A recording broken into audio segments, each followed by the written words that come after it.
Hey, Sycamore View, I am super excited about this weekend. We are launching a brand new vision.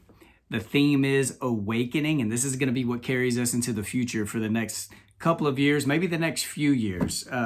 This is a process that started last July, and it was approved pre-COVID.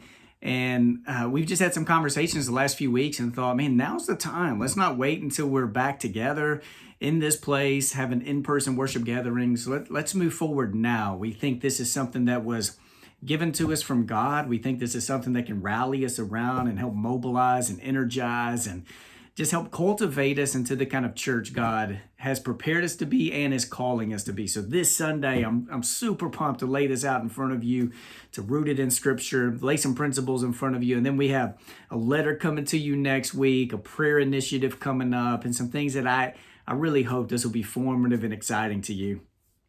The past few days, on Monday, I led our staff through a little devotional time in Isaiah chapter 40. I led my two boys in the same devotional time. So let me just share this with you, and I hope this can encourage you today. A lot of us, if you've read the Bible much in your life, or you've been at church, if you've been in church much at all, in Isaiah 40, the very end of Isaiah 40, you have one of these passages. It's ended up on a lot of refrigerators. It's one of those that you were like John 3:16 and Philippians 4:13, and most people know Isaiah 40. Toward the end, it ends like this. It says, God gives power to the faint. God strengthens the powerless. Even youth will faint and be weary.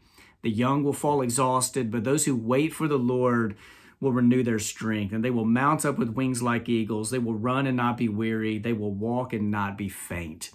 I've been reading Isaiah 40 through Isaiah 55 over and over again the last couple of months, just from my own God time I have with the Lord, just soaking in the Word. And right here, I keep going back. When I first fell in love with God, when God captured my heart there around the age of 17, 18, Isaiah 40, man, this was a rallying cry for me.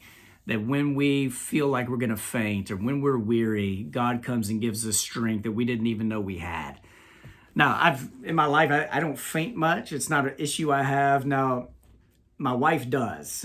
At the sight of blood, when she was pregnant and she had to go give blood, she would usually just lay down before they even started doing it. There was one time I was playing some competitive flag football for a while when we were first married. And one game, I cut my eyebrow right here. I probably needed to go get stitches.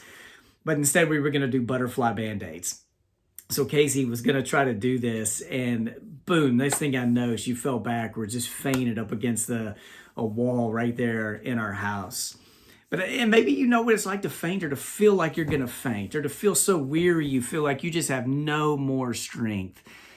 And Isaiah 40 ends with like this word of hope, that when you feel like you're weary, when you feel like you're going to faint, God's going to give you strength that you didn't even know you had. But here's where I want something to really encourage you today.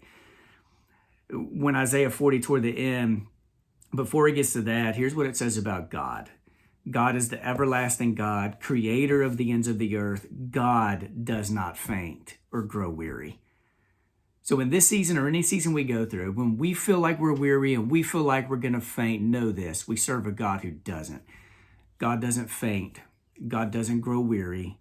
God doesn't take vacations. God's not ignorant or unaware of what is going on in our lives right now. God doesn't faint. God doesn't get weary. And God comes to those who do, to give them strength they didn't even know they had.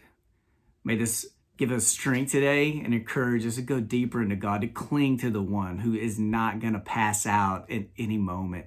May God's strength, may God give you the strength you need to make it through this day. I love you.